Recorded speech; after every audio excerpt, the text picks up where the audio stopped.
Podcast is now starting. All attendees are in listen-only mode. Okay, good morning, everyone. This is Chris Steele from Investment Consulting Associates. I'm going to go ahead and maximize the screen here.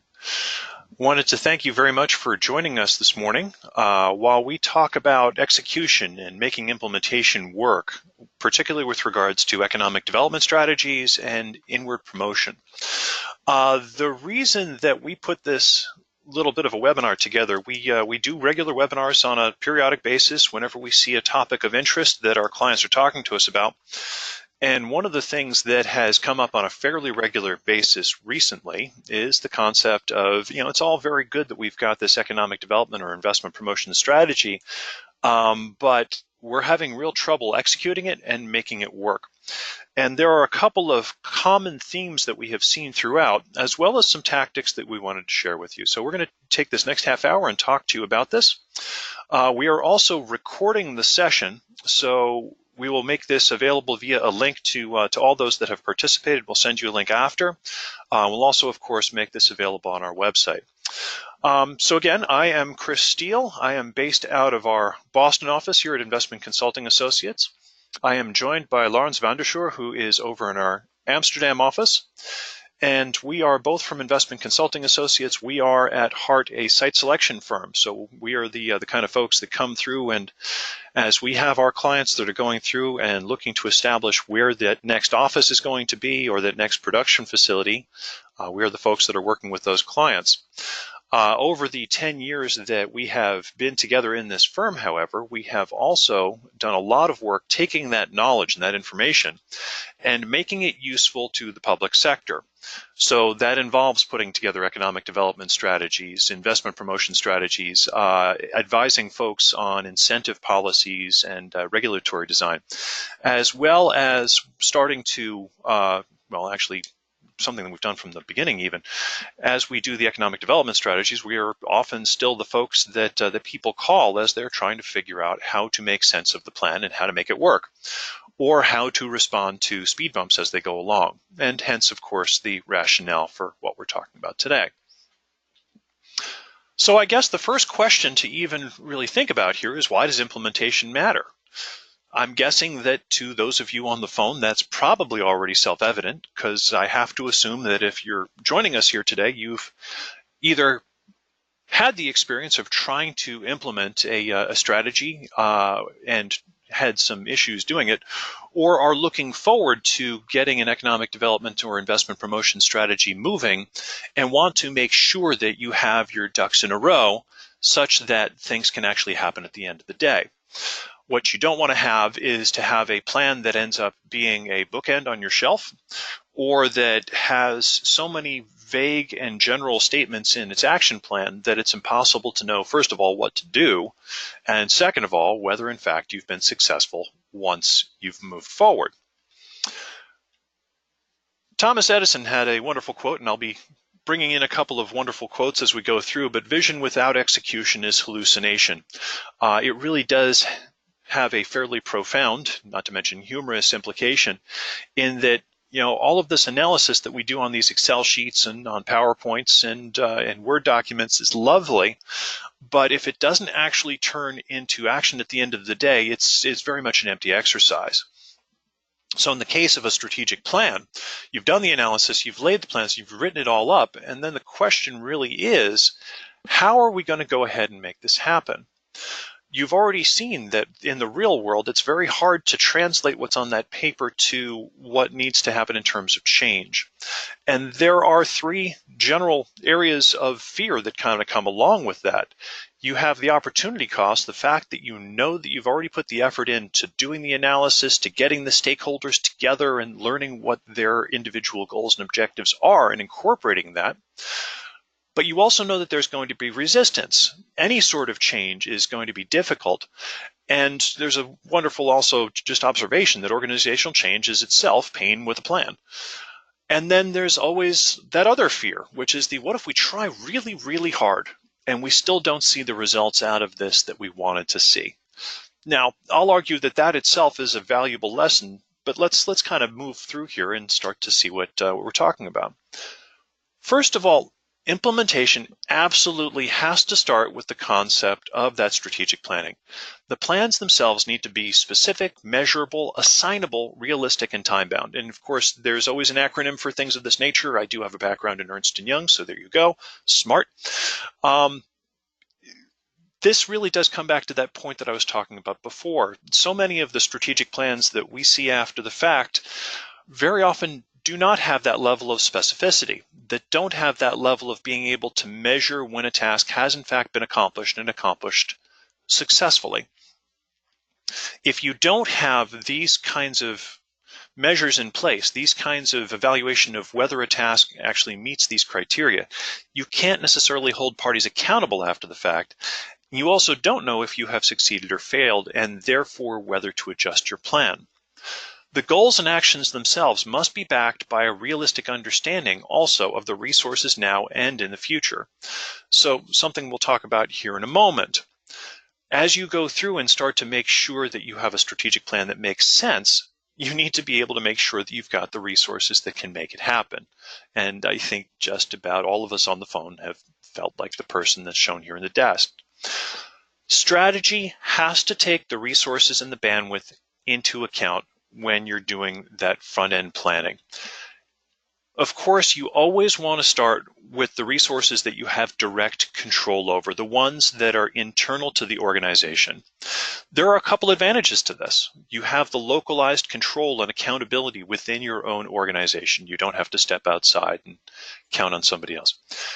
There's also a huge advantage in terms that you will continue to own that knowledge that is gained, both in terms of the tactical, the technical, as well as the institutional of how to do it over time, so that you are able to continue to control all of that knowledge and that process going forward. There are also, of course, a couple of disadvantages. The first is people have things they're supposed to be doing already. And then to be able to take on, in addition to that, the additional bandwidth of that change, of that strategic plan can be a challenge. I would tend to argue that, of course, that change is going to be a transition to what they do in the future, and their own day-to-day operations will shift, so it's important for them to have at least a part of that ownership. But still, that bandwidth can be a challenge. Another disadvantage, of course, with just working with internal resources is that you may find that there are tools or techniques or experience that you will need that you don't necessarily have in-house. And of course, there's always the balancing act and the cost trade-off of the concept of, do we try and develop this knowledge ourselves so that we will continue to own it? Or in fact, is it going to be a better use of our time to leverage somebody else's knowledge and experience? There are a couple of ways of course, finding additional resources. One is through partners, particularly on the economic development and the investment promotion side. There are constellations of partners that are out there, and we'll talk about them a little bit later on, that might be able to provide both the bandwidth as well as the specialized experience and knowledge. And in fact, these might be partners that will have a vital role in whatever the ongoing strategy is. So it's important to find them and to integrate them in the strategic plan as you go forward. And then, of course, there are always going to be other things that, speaking, of course, as a service provider, that might make sense handing off to a service provider for specific strategic, bandwidth, or expertise issues.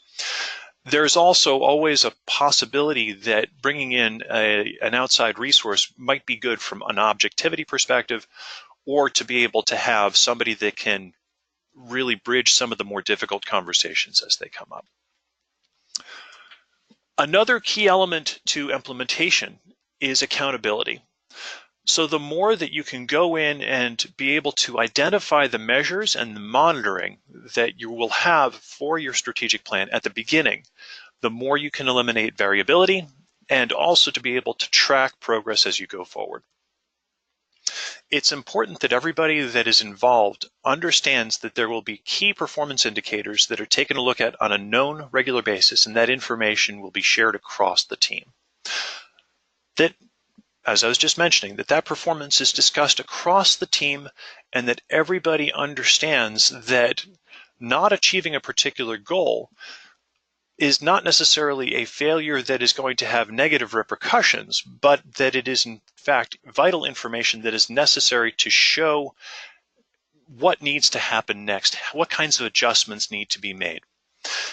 And of course, also there will be some bit of this where you're assessing employees against meaningful individual goals and targets, so you can determine whether additional resources are needed or in fact whether the individual that's been chosen is maybe a better or less good fit for what's trying to be done. Even before you get to the accountability, however, it's important that you have buy-in, and this kind of goes back again towards that concept of the strategic planning up front.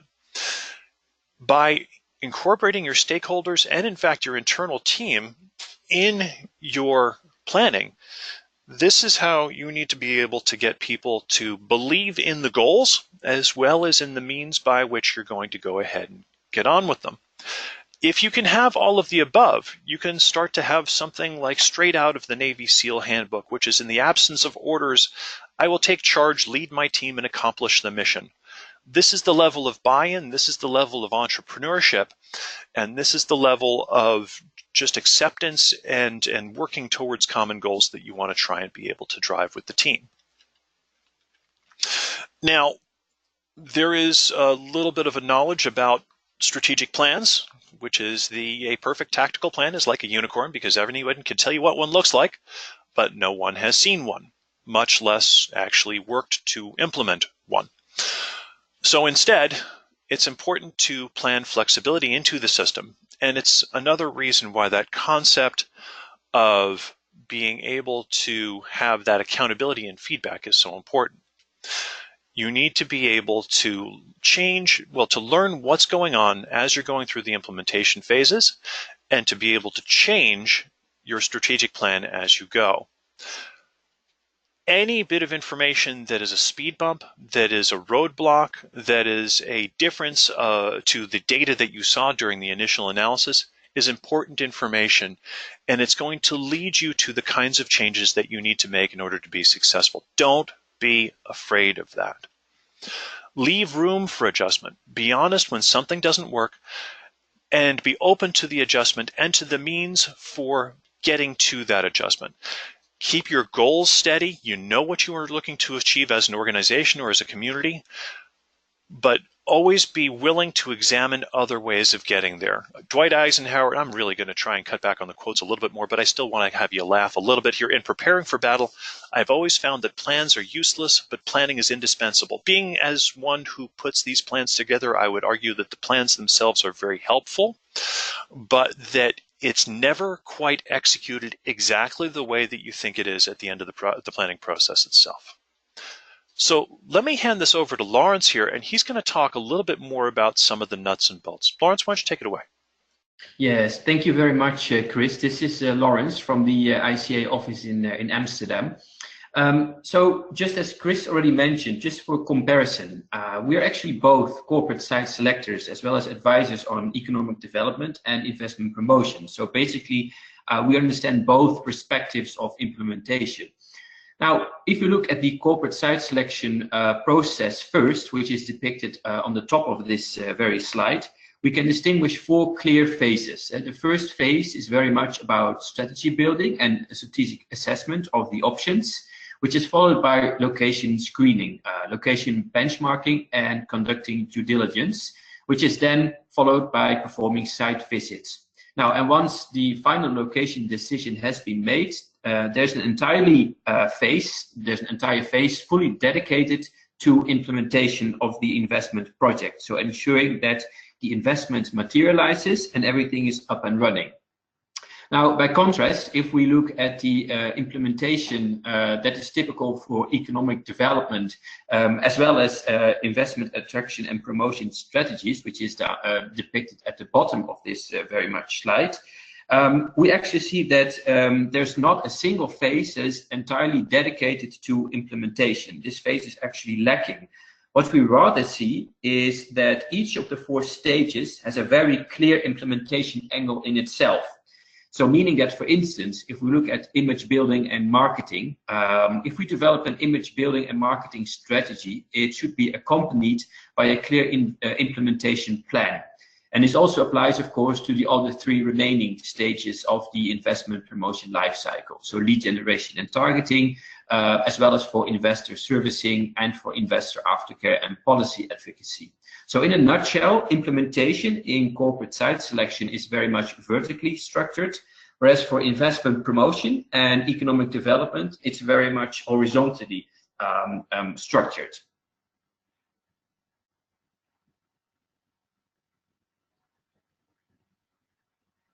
Right. So from our experience working with investment promotion agencies and economic development organizations, we've actually learned that implementation is certainly going to mean different things for different organizations. And we would like to demonstrate that here with two very brief case studies of investment promotion agencies and economic development organizations that we've worked with on implementing different strategies.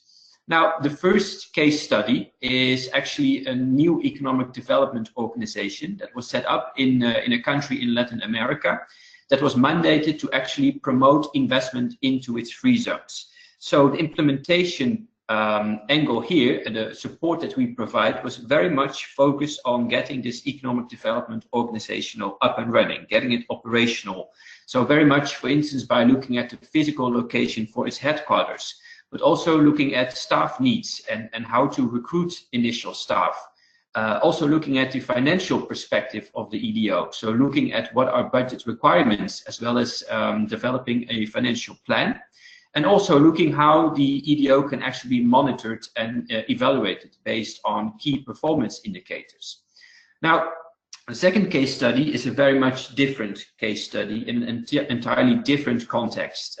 This actually concerns an existing investment promotion agency in one of the Middle East countries, where everything was already in place. So the 4 phases of investment promotion that we saw on the previous slide were already in place. We call these the fundamentals. Now, the challenge here was actually really to get the existing investment promotion agency more professionalized. So what we did is actually per phase of the investment promotion lifecycle, we prepared an implementation plan. So there was an implementation plan for image building and marketing, one for lead generation and for targeting, one for investor servicing, and one for policy advocacy and aftercare, in order to professionalize the entire investment promotion agency. Now, what this really shows is that all strategic items should be carried forward in an action-oriented implementation plan, regardless whether it's a new or an existing investment promotion agency.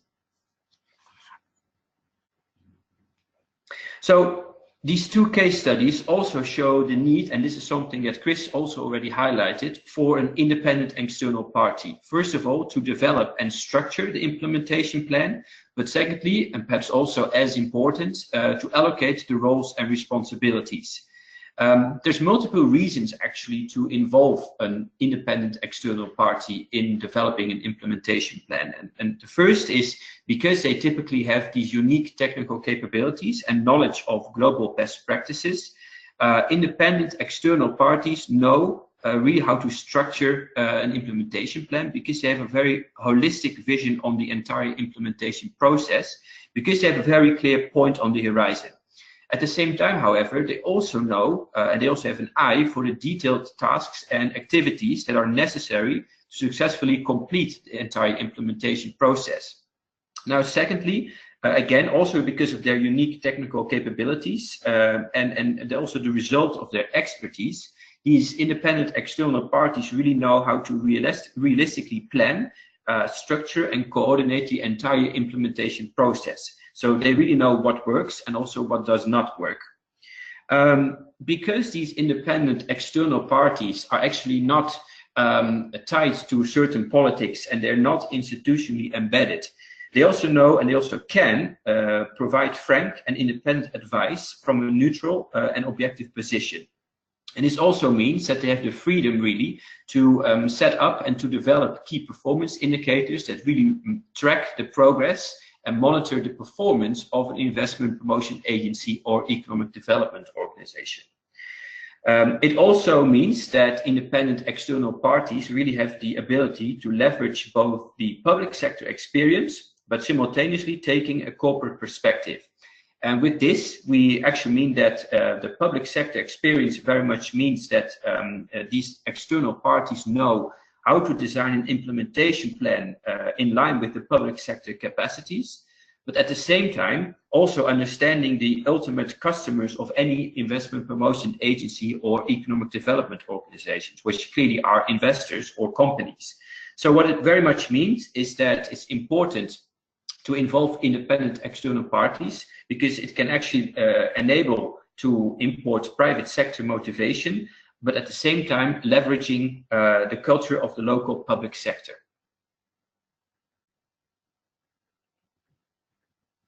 Now, we've seen that it's important to work with an independent external party, but of course it's as much important also to involve any relevant partners and stakeholders, right? So after all, successful implementation is a multidisciplinary team effort. So the first team, the first unit, which is critical, of course, is the investment promotion and attraction unit or team of any economic development organization, because they are the prime unit that's responsible for investment promotion and economic development. So this is the real team or the unit around which the implementation plan should be structured. But that's not it. Involvement of and commitment from management, furthermore, is critical, because you need leadership in order to encourage other teams to lead to a successful implementation of the entire strategy, of the entire plan. Sometimes, however, this leadership may also come from an independent team or independent unit, because some of these tasks and activities of the implementation plan may be actually relating to their very specific field or expertise. So, for instance, if we look at HR, it may be critical to involve the HR team because they can be in charge of expanding staff or nurturing skills development. Whereas finance may be involved in order to grant, administer, and track incentives. Legal department may be in charge of conducting successful policy advocacy and lobbying, whereas the marketing and communications team needs to be involved in order to redevelop and update marketing and promotional materials. The real estate team is also necessary to be involved from very much the investor servicing point of view, because they need to find the right property.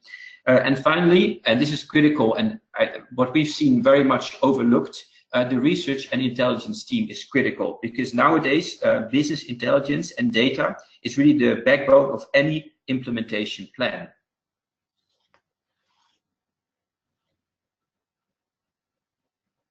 Now, we've also seen that it's important to work with internal partners and stakeholders, but of course, besides the fact that this is very much an internal team effort, implementation of any investment promotion or economic development strategy is always part of a larger institutional environment. This institutional environment comprises actors that are all involved in the end, attracting investment and or generating economic development. So therefore, they are also critical agents that need to be involved in the implementation of any investment promotion or economic development plan. But nevertheless, they can be grouped basically in groups that have different interests and different agendas. So first of all, if we look at partners and stakeholders that really set the policy framework in which really facilitates investment promotion and economic development, it's critical to involve units and teams like departments, like ministries, directorates, and municipalities. So basically government authorities at all various levels. Other groups may be involved that directly communicate and directly interact with investors. And these can be existing investors, so for instance, a concierge or an ombudsman, but also interacting with new investors. So for instance, an investment window or a one-stop shop. A third group that is critical to be involved within implementation of any economic development strategy consists of parties and stakeholders that basically facilitate trade and commerce and also represent local companies and the local ecosystem.